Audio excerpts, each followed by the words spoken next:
뜻밖의 뉴스를 듣게 되었습니다. 어떤 쇼핑몰에서의 그 상품을 판매하는데 일본 제국주의에 관련된 이미지나 그림과 그런 상표들을 판매되어지는 것에서 이제 판매 제약을 하게 되었다는 뉴스를 보게 되었습니다. 그 일본 제국주의의 그 상표들이 무엇이냐 하니까 바로 자살 특공대, 여러분 들어보셨을 겁니다. 가미가제라는 자살 특공대 관련된 일본 상징물들과 이미지가 로고로 되어 있는 티셔츠, 옷, 상품들을 이제 판매를 중단시키는 조치를 하게 됐다는 것을 뉴스를 통해서 알게 되었습니다. 다시 한 번 더 가미가제라는 자살 특공대를 저는 한번 생각해 봤습니다. 이 가미가제를 알아보니 일본어로 신풍이라는 말, 신이 불러온 바람을 이 가미가제라는 말을 썼다고 제가 확인할 수 있었습니다. 특별히 나라를 구하기 위하여 중요한 전쟁 중에 있다가 이 미국의 군함을 적파하기 위하여 이제 바람을 불러일으키는데, 특별히 이 태풍 때문에 미국을 이기게 되는 한 사건을 이제 알게 되었는데요. 거기에서 이 가미가제라는 특공대가 새롭게 출발하게 되었다고 합니다. 한 나라와 이 사람들의 슬로건은 바로 천황을 위하여 자신의 목숨을 바쳐 자신의 나라를 승리로 이끌겠다라는, 그래서 자신의 목숨을 기꺼이 바치는 것이었습니다. 정말 한편으로 봤을 때 이 영적 지식을 모르니 이 세상에서 가장 소중한 생명을 이렇게 허망한 것에 가치를 두고 이 생명을 걸어버리는 것이 참 마음이 아프기도 했습니다. 이 생명을 건다라는 건 참 중요합니다. 그러나 가치 없는 것에 생명을 거는 것만큼 비극이 또 있겠습니까? 천황폐하와 일본 제국을 위하여 목숨을 바쳤던 그들의 죽음은 안타깝지만 결국 그 인생과 생명을 건 가치는 결국 가치 있는 것이라고는 판단하기가 어렵습니다. 그런데 만약 그들이 생명을 건 가치가 정말 절대 가치가 맞다면 그들의 죽음은 얼마나 고귀한 죽음이었겠습니까? 이렇게 한 나라와 한 국가와 한 왕을 위하여도 목숨을 바친다고 하는데, 살아계신 하나님을 위하여, 언약을 위하여 진짜 우리의 생명을 건다면 정말 우리는 가치 있는 인생, 하나님이 가장 존귀하게 보시는 인생이 되지 않을까요? 그래서 이 가미가제의 정신이 정말 복음으로 적용되어진다면 참 놀라운 한 시대를 살릴 수 있는 것에 쓰임받을 수 있다고 감히 생각해 봅니다. 그래서 오늘의 말씀 제목은 흑암시대를 두려워하지 않은 언약의 사람들입니다. 출애굽 시대를 문을 열었던 두 리더가 있었습니다. 출애굽의 문을 열었던, 출애굽 시대의 한 막을 열었던 한 공동체가 있었습니다. 그들의 생명건 바로 비밀 결사되었습니다. 정말 언약 때문에 이 생명을 걸을 수밖에 없었던 가치를 발견했던 이 언약적 복음 정신이 오늘 우리에게 계승되어지는 축복이 있기를 바랍니다. 첫 번째입니다. 연약한 두 노인을 위한 크신 하나님입니다. 출애굽기 1장 15절에 하나님은 연약한 두 노인을 선택하시고 사용하십니다.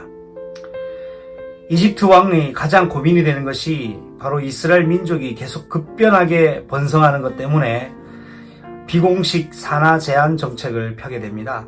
그래서 히브리 산파들을 소집하여 남자아이는 죽여버리고 여자아이는 살려두라는 비밀 명령을 하더랍니다. 여기에 이스라엘 산파 조직, 히브리 산파 조직의 수장인 바로 십브라와 부하가 이 바로의 명을 듣고 이 히브리 산파들에게 이 왕의 명령을 전달하는 일에 쓰임을 받는데, 히브리 산파 십브라와 부하는 이집트 왕의 명령이 아닌 하나님의 명령에 자신의 생명을 걸기로 결단합니다. 연약한 두 노인이었지만 하나님은 이를 위한 크신 하나님으로서 이들의 생명을 하나님께서 지키셨습니다. 두 번째입니다. 절대 권력을 두려워하지 않은 두 노인입니다. 우리가 노인이라고 할 때 좋은 의미보다는 부정적 의미를 많이 생각합니다. 우리는 무언가를 도전할 때 나는 나이가 많이 들어서 나는 늙어서 라고 우리가 불신앙을 쉽게 하기도 합니다.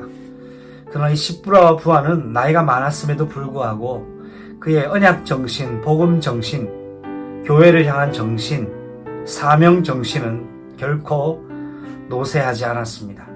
이집트 바로왕의 명령은 절대 권력이자 그 명령을 어긴다는 건 죽음을 자초하는 일이요 죽음을 피할 수 없는 일을 그들은 알고 있었습니다. 그러나 히브리 산파들은 생명 건 결단을 합니다. 왜 생명 건 결단을 했냐? 이들이 두려웠던 건 바로 왕의 권력이 아니라 보이지 않는 하나님의 진정한 명령이자 하나님의 능력이었습니다. 출애굽기 1장 17절과 21절에 이들이 여호와를 경외하였고 두려워하였다고 기록하고 있습니다. 바로 왕의 명령이 아니라 하나님의 명령을 두려워했던 이 두 사람, 이 두 리더 때문에 히브리 전국의 산파들이 그리스도 안에서 한 출애굽 시대를 여는 엄청난 비밀 결사대 조직이 되어버렸습니다. 한 사람의 리더, 특별히 두 사람의 노인이 하나님을 두려워했던 그 두 사람이 히브리 산파들의 조직을 비밀 결사대로 바꿔버리는 중대한 사명을 감당했습니다. 오늘 우리는 살고 있는 우리의 현장과 이 시대를 바라보며 우리가 늙었다고, 배경이 없다고, 힘이 없다고 낙심할 것이 아니라 하나님의 명령 아래에 우리가 해야 할 것을 확인하고 다시 회복하는데 우리의 생명걸 가치에 중대한 결단을 해야 될 것입니다. 세 번째입니다. 영적 회복기의 주역이 바로 비밀 결사대인 이들이었습니다. 출애굽기 1장 21절로 22절 메시지죠. 바로왕의 명령은 절대 명령입니다. 당시의 바로왕은 애굽의 신이었습니다. 태양의 아들이라고 했습니다. 그래서 파라오라고 불렸습니다. 명령을 거역하는 건 가문의 부족이 멸망당하는 것을 의미합니다. 여러분 생각해 보십시오. 산하제왕 정책을 폈는데 남자아이들이 죽지 않고 계속 태어납니다. 반드시 드러날 수밖에 없고 들킬 수밖에 없는 사건입니다. 들킬 수밖에 없는데 이들은 바로왕의 명령을 듣지 않고 하나님의 명령에 순종했습니다. 하나님의 명령에 생명의 가치를 가진 자들이었기 때문입니다. 바로 그 시대에 숨겨진 비밀 결사되었습니다. 죽기를 각오했습니다. 분명히 탄로날 일입니다. 그들은 남자아이를 태어나게 한 것이 아니라 죽기를 결심했습니다. 언약 안에, 복음 안에 하나님을 위하여 죽기를 각오했습니다. 그런데 죽기를 각오했는데 죽지 않았습니다. 하나님이 이들의 가문을 세우셨습니다. 오늘 우리는 복음을 위하여, 언약을 위하여 죽기를 각오하는 은혜가 있어야 되겠습니다. 이것이 저는 복음을 위한 순교 정신이라고 생각합니다. 오늘 그의 교회가 복음을 위한 순교 정신을 회복합시다.